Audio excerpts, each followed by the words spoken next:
Halo seluruh jemaat terkasih dan juga setiap saudara yang menyaksikan program ini. Berjumpa lagi dengan saya, Brian Lonto, Life Group Leader di gereja ini, mengucapkan selamat hari Minggu, selamat hari Paskah, dan juga selamat datang di online service dari gereja Every Nation Manado pada hari ini. Dan seperti biasa, kami ingatkan bahwa kami ada untuk menghormati Allah dan menjadikan murid. Biarlah di momen Paskah ini, kita tetap bisa berfokus pada kekuatan dari karya keselamatan Kristus bagi kita semua. Ibrani 12 ayat 2 berkata, marilah kita melakukannya dengan mata yang tertuju kepada Yesus, yang memimpin kita di dalam iman, dan yang membawa iman kita itu kepada kesempurnaan, yang dengan mengabaikan kehinaan, tekun memikul salib, ganti sukacita yang disediakan bagi Dia, yang sekarang duduk di sebelah kanan tahta Allah. Mari bersama-sama kita memuji dan menyembah Tuhan, bahkan bersama-sama kita akan diperkuat dengan firman Tuhan.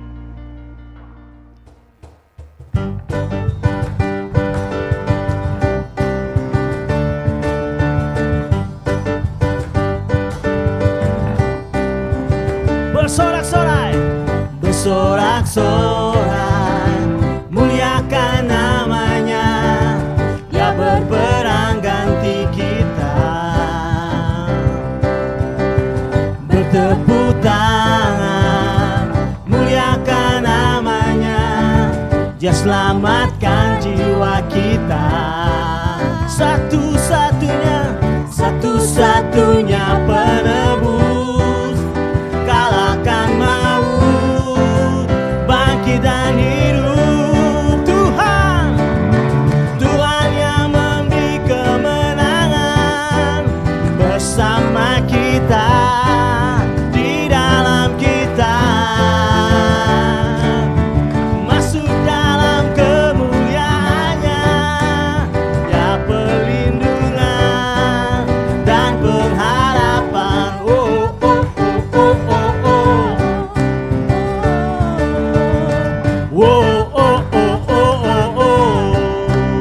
Bersorak-sorai, bersorak-sorai, muliakan namanya, Dia berperang ganti kita. Bertepuk tangan, muliakan namanya, Dia selamatkan jiwa kita. Dia satu-satunya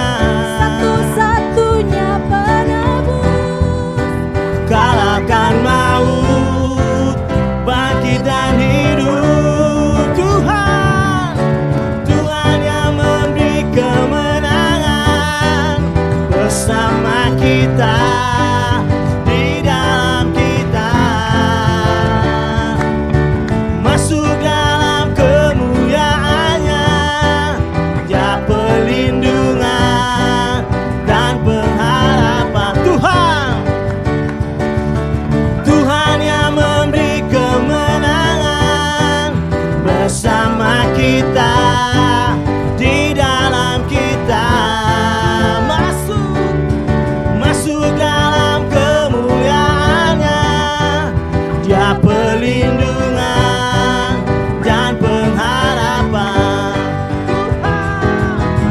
Tuhan yang memberi kemenangan bersama kita, di dalam kita, masuk dalam kemuliaannya, Dia perlindungan dan pengharapan.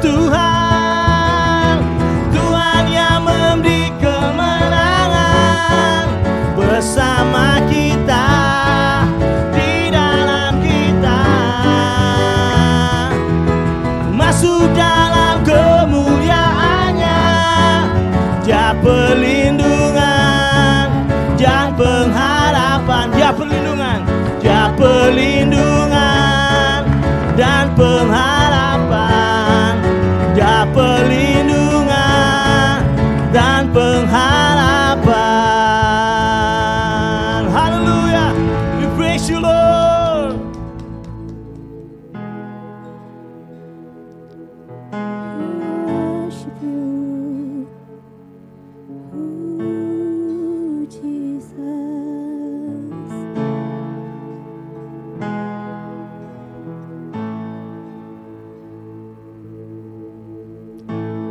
Lord bless you and keep you.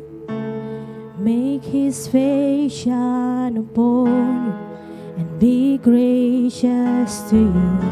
The Lord turn his face toward you and give you peace.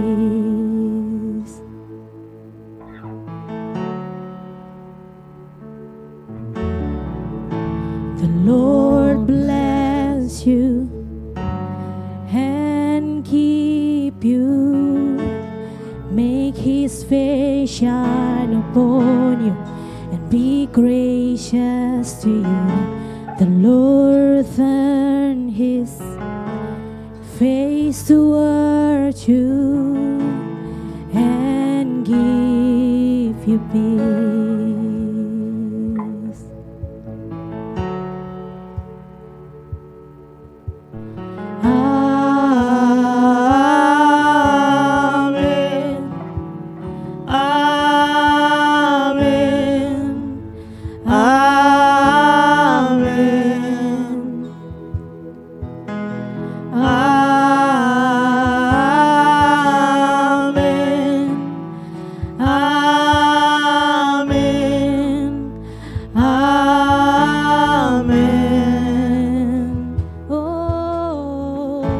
The Lord bless you and keep you.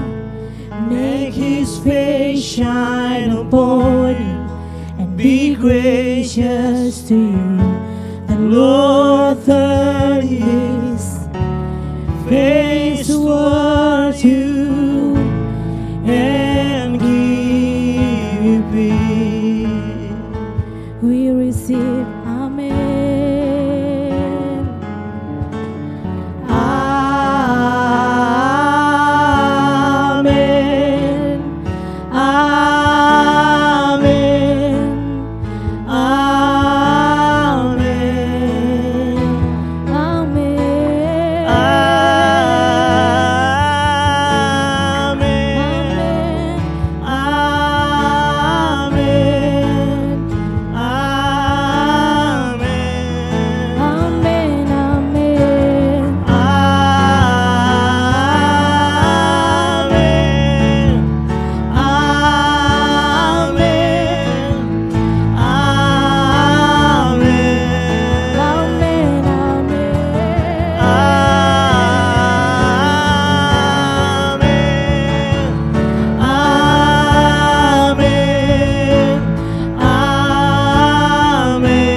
His favor be upon you and 1,000 generations in your family and your children, the children. May favor be upon you and 1,000 generations in your family and your children. May his favor be upon you and 1,000 generations in your family and your children, and the children. May his favor be upon you and 1,000 generations in your family and your children, and the children. May his presence go before you and behind you and beside you, all around you and within you. He is with you. In the morning, in the evening, in your coming and your going, in your weeping and rejoicing. He is for you. He is for you. He is for you. He is for you. He is for you. He is for you. He is for you. He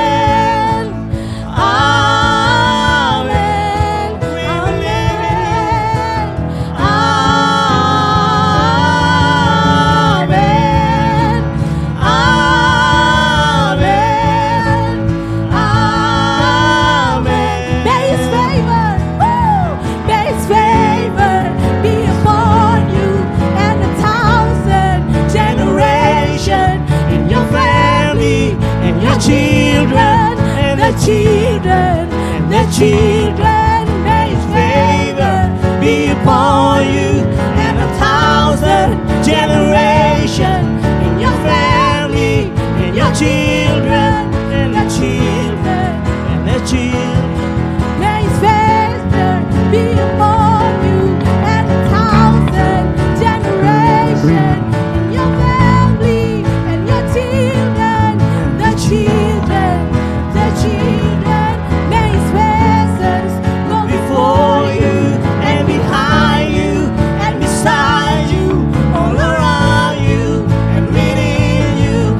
He is with you, He is with you, in the morning, in the evening, in your coming, and your going, your weeping, and rejoicing.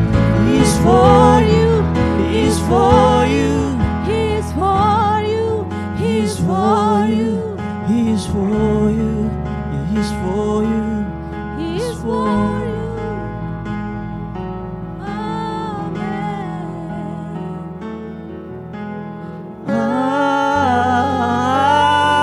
Amen. Amen. Amen.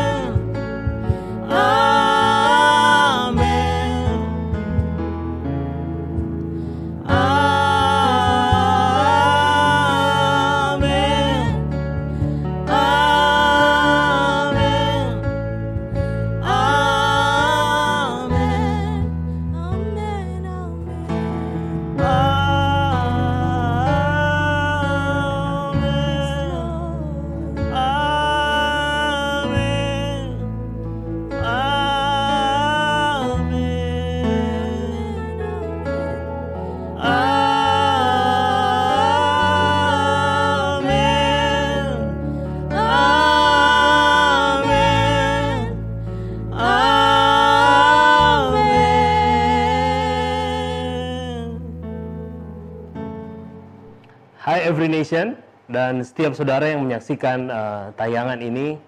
Selamat pagi, selamat hari Minggu, dan selamat Paskah untuk kita sekalian. Senang sekali saya bisa hadir di tengah-tengah saudara pagi hari ini. Di tengah-tengah kita merayakan hari Minggu Paskah, satu sukacita yang besar. Saya Rivo, saya kampus misionari dalam jemaat ini, dan saya begitu bersemangat untuk memberitakan firman Tuhan bagi kita hari ini. Saya memberi judul untuk khotbah hari ini, The First Importance, atau hal pertama yang paling penting, kepentingan yang paling pertama. Dan kalau saudara memiliki Alkitab di rumah, dimanapun saudara berada, mari buka Alkitab saudara, dan kita akan membaca bersama-sama dari 1 Korintus 15, ayat 1 sampai ayat yang ke-11. 1 Korintus 15, ayat 1 hingga ayat yang ke-11. Demikian saya membacakannya bagi kita sekalian. Dan sekarang, saudara-saudara, aku mau mengingatkan kamu kepada Injil yang aku beritakan kepadamu dan yang kamu terima, dan yang di dalamnya kamu teguh berdiri. Oleh Injil itu, kamu diselamatkan, asal kamu teguh berpegang kepadanya. Seperti yang telah kuberitakan kepadamu, kecuali kalau kamu telah sia-sia menjadi percaya.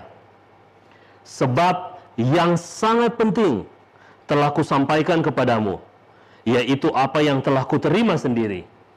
Ialah bahwa Kristus telah mati karena dosa-dosa kita sesuai dengan kitab suci, bahwa Ia telah dikuburkan, dan bahwa Ia telah dibangkitkan pada hari yang ketiga sesuai dengan kitab suci, bahwa Ia telah menampakkan diri kepada Kefas dan kemudian kepada ke-12 muridnya. Sesudah itu, Ia menampakkan diri kepada lebih dari 500 saudara sekaligus. Kebanyakan dari mereka masih hidup sampai sekarang, tetapi beberapa di antaranya telah meninggal. Selanjutnya, Ia menampakkan diri kepada Yakobus, kemudian kepada semua rasul. Dan yang paling akhir dari semuanya, Ia menampakkan diri juga kepadaku, sama seperti kepada anak yang lahir sebelum waktunya. Karena aku adalah yang paling hina dari semua rasul, bahkan tidak layak disebut rasul, sebab aku telah menganiaya jemaat Allah. Tetapi karena kasih karunia Allah, aku adalah sebagaimana aku ada sekarang. dan kasih karunia yang dianugerahkannya kepadaku tidak sia-sia. Sebaliknya, aku telah bekerja lebih keras daripada mereka semua. Tetapi bukannya aku, melainkan kasih karunia Allah yang menyertai aku. Sebab itu, baik aku maupun mereka, demikianlah kami mengajar dan demikianlah kamu menjadi percaya. Mari kita berdoa sebentar untuk pembacaan firman ini. Bapa, di dalam nama Tuhan Yesus, biar Engkau mengajar kami, Roh Kudus berbicara dan menuntun kami untuk kami memahami rencana Tuhan, isi hati Tuhan melalui firman-Mu. Di dalam nama Tuhan Yesus kami berdoa. Amin. Saudara, dari teks yang kita baca hari ini, surat ini ditulis ketika gereja bahkan jemaat di Korintus mengalami berbagai masalah. Beberapa masalah utama, 3 masalah utama yang terjadi waktu itu adalah ada perpecahan di dalam gereja yang disebabkan oleh arogansi atau kesombongan dari beberapa orang. Dan bahkan jemaat pun mengalami kebingungan dan mereka kompromi dengan penyembahan berhala, dan bahkan sebagian dari mereka mengalami kejatuhan moral atau imoralitas.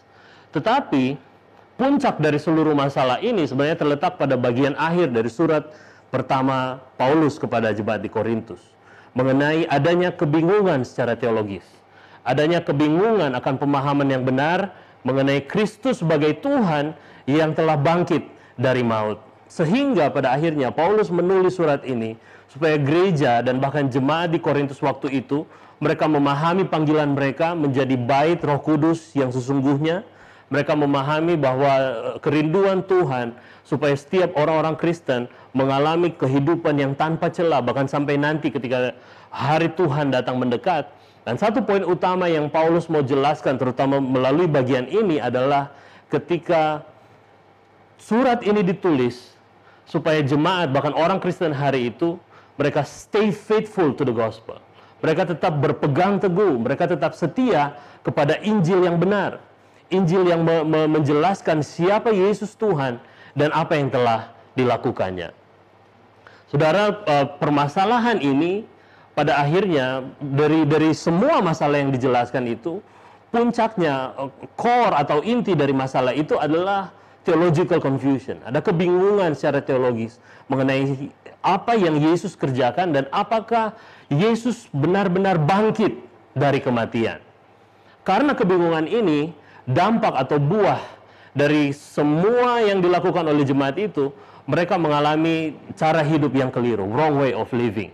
Sehingga Paulus, karena tujuannya dia mau supaya gereja dan jemaat menjadi faithful, setia kepada Injil yang sesungguhnya, maka Paulus memberikan solusi, di mana solusinya adalah Paulus menjelaskan dalam bagian paling akhir ini, dia menerangkan bahwa ini yang terutama, inilah the first importance, inilah hal yang paling pertama, yang paling penting yang harus diketahui oleh jemaat di Korintus, dan saya percaya itu bagi kita hari ini. It is the gospel, yaitu Injil atau kabar baik yang Allah kerjakan melalui Kristus Yesus. Kenapa? Because right believing will lead to right behaving. Kalau cara berpikir kita benar, pemikiran bahkan apa yang kita yakini adalah sesuatu yang benar, maka cara hidup kita menjadi benar. Paulus menjelaskan langsung ke inti masalahnya, bahwa benar, gereja hari itu mengalami begitu banyak masalah, begitu banyak hal yang bisa membuat mereka kebingungan, tetapi kunci jawaban utama bagi seluruh permasalahan mereka adalah right believing in the gospel. Keyakinan sepenuhnya di dalam Injil, di dalam karya yang telah dikerjakan oleh Yesus Kristus. Saya percaya sama seperti kita hari ini. Ada banyak masalah yang kita hadapi hari-hari ini, bahkan masalah utama yang kita hadapi hari ini. Krisis kesehatan yang mengarah kepada krisis ekonomi.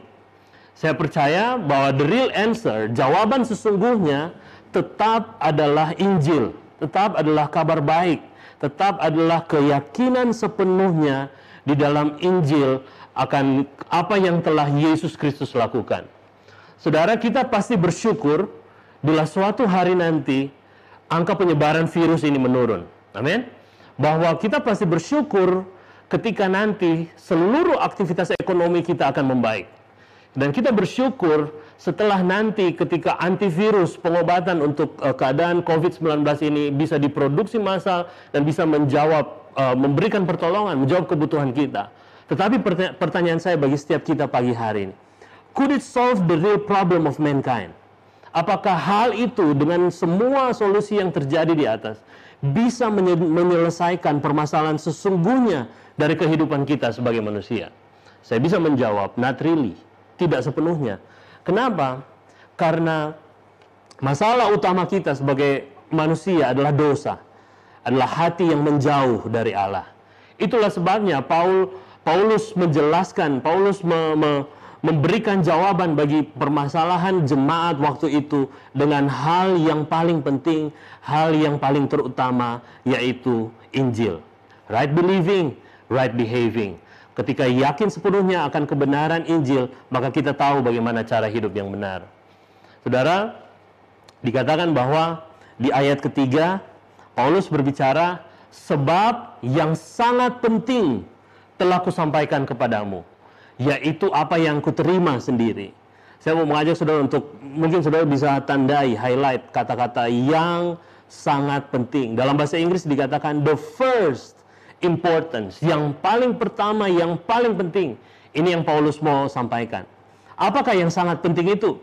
Lalu kemudian Paulus menjelaskan dalam ayat ketiga, dia bilang bahwa yang paling penting ialah bahwa Kristus telah mati karena dosa-dosa kita. Saya ulangi sekali lagi, bahwa Kristus telah mati karena dosa-dosa kita, sesuai dengan kitab suci. Bahwa Kristus yang datang, Yesus yang datang bagi kita, dia memutuskan untuk hidup melayani kita dan bahkan dia mati bagi dosa-dosa kita. Itu bukan sebuah hal yang kebetulan, tetapi sudah direncanakan oleh Allah dari sebelumnya. Apakah yang sangat penting itu? Yesus yang datang dan mati karena dosa-dosa saya. Ini yang pertama. Apa yang sangat penting? Yesus yang datang bagi saya, Yesus yang datang bagi saudara, dan dia mati karena dosa-dosa saya. Lalu kemudian dikatakan lagi di ayat keempat, bahwa ia telah dikuburkan dan bahwa ia telah dibangkitkan. Saudara, ketika di Alkitab menulis, ketika Paulus menulis, disampaikan bahwa ia telah dikuburkan, Paulus mau memberikan bukti kepada jemaat di Korintus waktu itu, bahwa Yesus yang mati ini, dia benar-benar mati. Ada banyak anggapan di luar sana, bahkan sampai hari ini, orang-orang meragukan bahwa apakah Yesus sungguh-sungguh bangkit dari kematian. Bahwa dikatakan bahwa dia tidak mati, dia sebenarnya hanya pingsan. Tetapi kesaksian ini sudah menjawab bahwa tidak mungkin orang yang tidak mati dibawa ke dalam kuburan. Dan penyiksaan yang dialami Yesus sudah lebih dari cukup untuk menunjukkan bahwa dia sungguh-sungguh mengalami kematian.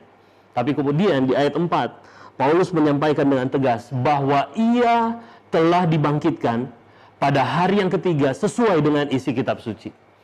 Saudara, bahkan kemudian lagi ayat ke-5 sampai ayat ke-8 dikatakan bahwa ia telah menampakkan diri.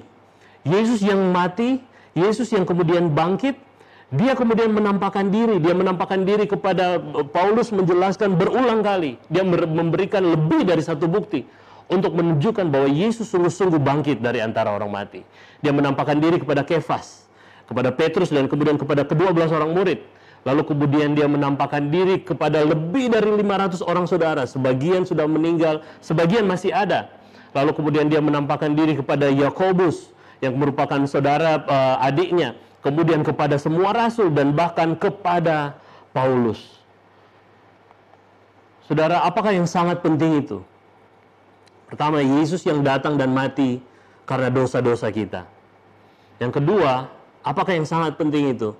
Bahwa Yesus telah bangkit dan mengalahkan kubur, dia mengalahkan maut, membuktikan bahwa dia adalah Tuhan.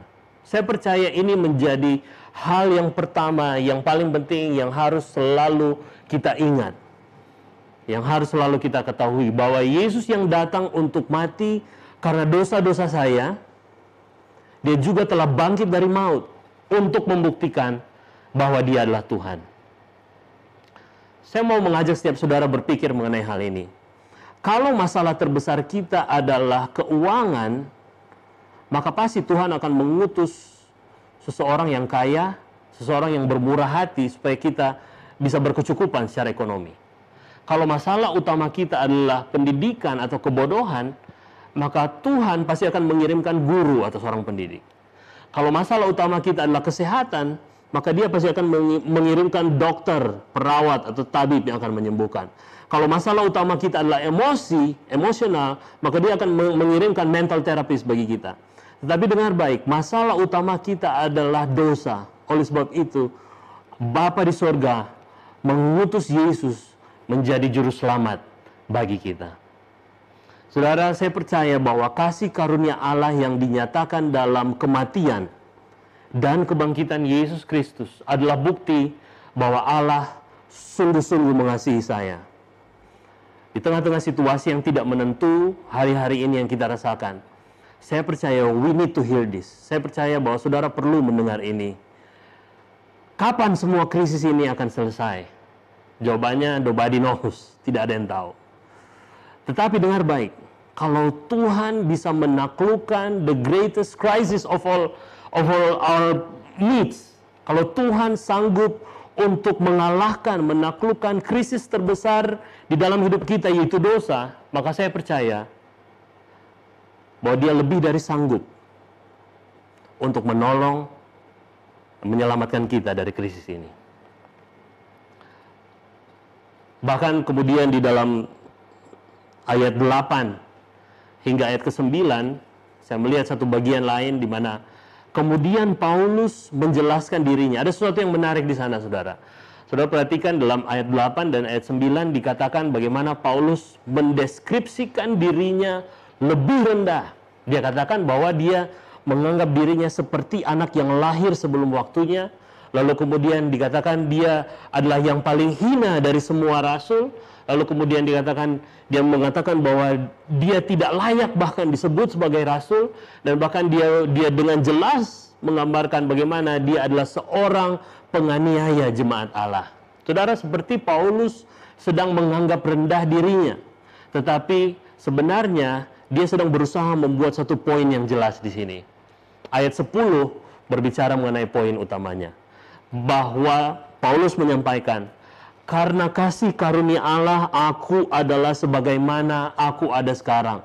Dan kasih karunia, perhatikan saudara, kasih karunia yang dianugerahkannya kepadaku tidak sia-sia. Sebaliknya, aku telah bekerja lebih keras daripada mereka semua, tetapi bukannya aku, melainkan kasih karunia Allah yang menyertai aku. 3 kali Paulus bicara, the grace of God, by the grace of God, karena kasih karunia Allah, karena kasih karunia Allah yang menyertai aku. Saudara, berkali-kali Paulus menjelaskan siapa dirinya sebelumnya.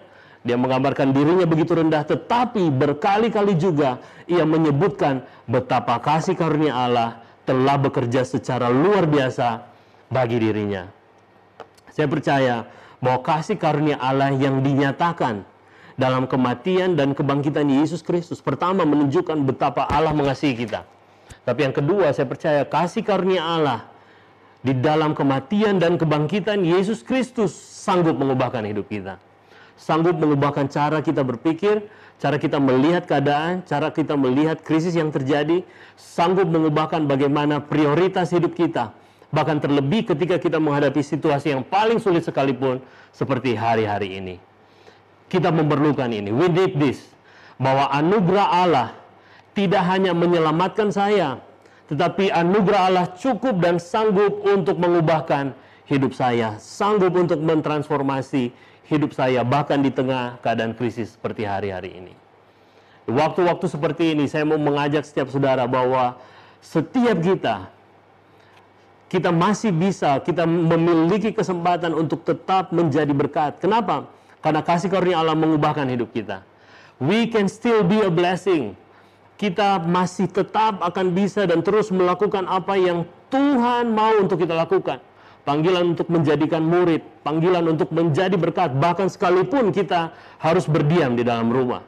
Bahwa anugerah Allah, oleh kasih karunia Allah, kita bisa menjadi berkat, kita berbagi pengharapan dengan setiap orang yang berada di sekeliling kita. Bahwa sekalipun kita tetap mungkin hanya berada di rumah, kita diam di rumah, ketimbang kita berpikir, ketimbang kita menutup diri kita dan menjadi self-centered dan terus terbeban dengan keadaan yang makin sulit, saya mau katakan oleh anugerah Allah kita memiliki kesempatan yang besar pula untuk membagikan pengharapan kepada orang lain. Paulus berkata, karena kasih karunia Allah bahkan aku bisa bekerja lebih keras daripada siapapun, dikatakan. Saya mau mengajak setiap saudara ketika kita mendengar berita kasih karunia Allah ini, berita bahwa Yesus yang datang dan mati dan bangkit untuk menebus saya, untuk menyelamatkan saya dari dosa, untuk kemudian membuktikan bahwa Dia adalah Tuhan. Ini mendorong kita untuk menggunakan apapun yang kita miliki hari-hari ini. Use every means of technology untuk saudara bisa menjadi berkat, untuk saudara membagikan kasih Allah, untuk membagikan pengharapan, bahkan saudara mungkin bisa memberi dari keuangan saudara, memberi bagi mereka yang membutuhkan di hari-hari ini. Dan bukannya kita fokus dan bahkan kita membagikan berita-berita yang tidak perlu, berita-berita yang hanya membebani, yang memberatkan keadaan ini. By the grace of God, oleh kasih karunia Allah, saya percaya bahwa setiap kita mampu untuk lebih keras lagi, bahkan lebih menjadi berkat, bahkan di tengah-tengah situasi yang semakin sulit, yang sangat sulit hari ini. Izinkan saya mengakhiri khotbah kali ini dengan mengajak setiap saudara untuk mengingat ini. Pertama, bahwa Allah sungguh-sungguh mengasihi setiap kita. Allah sungguh-sungguh mengasihi saya dan saudara. Bahwa kalau Dia sanggup untuk mengalahkan krisis terbesar dalam hidup kita, dosa, maka Dia lebih dari sanggup untuk menolong setiap kita melalui keadaan krisis ini. Yang kedua adalah, saya mau mengajak setiap saudara bahwa saudara perlu mengingat oleh kasih karunia yang dikerjakan melalui keselamatan, melalui salib, melalui kubur yang kosong, melalui kebangkitan Yesus, Allah sanggup mengubahkan hidup kita, bahkan hari-hari ini. Even in times of crisis, kita masih bisa menjadi saluran berkat untuk memberitakan, untuk menunjukkan betapa Tuhan mengasihi sekeliling kita, mengasihi dunia di sekeliling kita, mengasihi kota kita, dan mengasihi bangsa ini melalui hidup kita. Izinkan saya berdoa bagi setiap saudara hari ini. Saya mau mengajak setiap saudara untuk membuka hati saudara. Kalau mungkin hari-hari ini engkau mengalami banyak keraguan-raguan, engkau menjadi takut dengan setiap keadaan, dengar baik. This is the first importance. Ini hal yang paling penting dan hal yang paling utama untuk saudara ketahui. Bahwa Tuhan mengasihi saudara, Bapa mengasihi engkau. Oleh sebab itu Dia telah memberikan Yesus untuk datang dan mati bagi setiap dosa-dosamu. Bahkan Dia bangkit pada hari yang ketiga. Bahkan Dia bangkit, kita memperingatinya hari ini untuk membuktikan bahwa Dia Tuhan yang sanggup mengalahkan seluruh krisis terbesar di dalam hidup kita. Saya mau mengajak setiap saudara bahkan untuk berdoa bagi setiap saudara yang percaya oleh anugerah Allah hari ini. Dia sanggup mengubahkan hidupmu. Dia sanggup mengubahkan engkau menjadi sumber, menjadi sarana untuk menyampaikan kasih-Nya, untuk menyampaikan pengharapan bagi sekeliling saudara di tengah-tengah krisis ini. Mari kita berdoa bersama-sama. Bapa di sorga, terima kasih karena Engkau mengasihi kami. Engkau memberikan Yesus untuk datang bagi kami, untuk mati bagi kami, untuk mati karena dosa-dosa kami, dan untuk bangkit membuktikan bahwa Engkau adalah Tuhan, bahwa Yesus adalah Tuhan. Biar kebenaran ini tinggal di hati kami. Kami membuka hati kami untuk Yesus sungguh-sungguh bertahta, berkuasa sepenuhnya atas hidup kami. Karena kami tahu, sekalipun maut, Engkau sanggup menaklukkannya. Dan kami percaya di tengah krisis ini Engkau sanggup menolong dan melepaskan setiap kami. Aku berdoa bagi setiap kami, setiap jemaat-Mu yang mendengarkan ini ya Tuhan.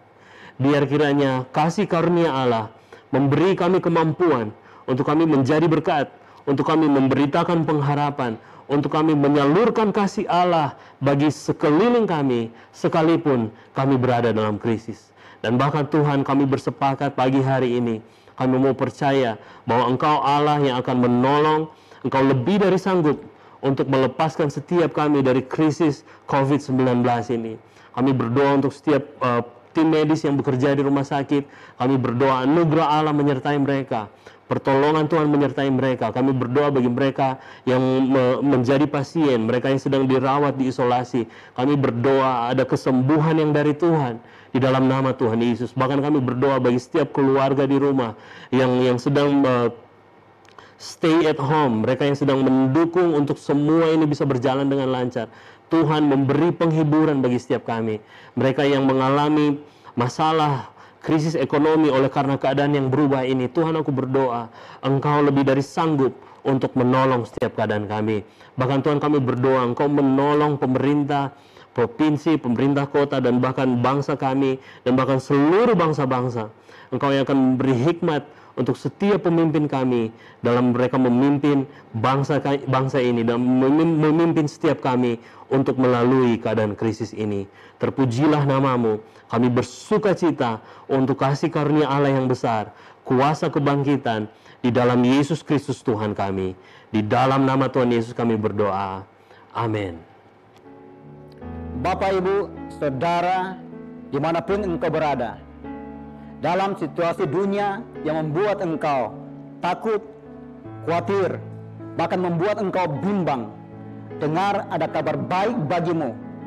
Mazmur 20 ayat 6 berkata, sekarang aku tahu bahwa Tuhan memberi kemenangan kepada orang yang diurapinya dan menjawabnya dari surganya yang kudus dengan kemenangan yang gilang gemilang oleh tangan kanannya. Dengar, Tuhan memberi engkau kemenangan di dalam situasi apapun yang datang dalam hidupmu. Dan lihatlah bahwa tangan kanan Tuhan akan membuat engkau hidup di dalam kemenangan demi kemenangan. Dan terimalah berkat dari tempat tinggi memberkati hidupmu. Apapun yang kau kerjakan, Tuhan yang membuat itu berhasil. Dan lihatlah betapa baiknya Tuhan di dalam hidupmu, sebab Dia menjaga kita dengan tangan kanan yang gagah perkasa. Dan itu engkau akan menerimanya sepanjang minggu ini. Engkau perkatakan apapun yang terjadi dalam hidupmu, perkatakan firman ini, dan engkau melihat betapa murahnya tangan Tuhan menyertai engkau, menjaga engkau, memberkati engkau. Dan terimalah kasih sukacita Tuhan memenuhi akan hati dan pikiranmu di dalam nama Yesus. Amin. Demikianlah kita telah memuji dan menyembah Tuhan, bahkan mendengarkan firman Tuhan bersama-sama. Saya percaya setiap saudara pasti terberkati di saat pujian dan penyembahan serta firman Tuhan tadi. Di setiap keadaan krisis apapun, anugerah Tuhan lewat kematian dan kebangkitan Kristus bagi kita selalulah cukup. Terima kasih Anda telah bersama-sama kami dalam online service hari ini. Kami percaya Tuhan Yesus yang telah mati bagi kita akan selalu memberkati dan menyertai setiap saudara sepanjang kita melewati minggu ini. Ikuti terus update dari kami lewat akun sosial media yang tertera di bawah ini. Dan juga bagi setiap saudara yang rindu untuk memberikan persembahan, saudara dapat melakukannya dengan mentransfer ke nomor rekening gereja serta akun GoPay gereja yang tertera di layar kaca Anda. See you again next week and let us keep honor God and make disciples.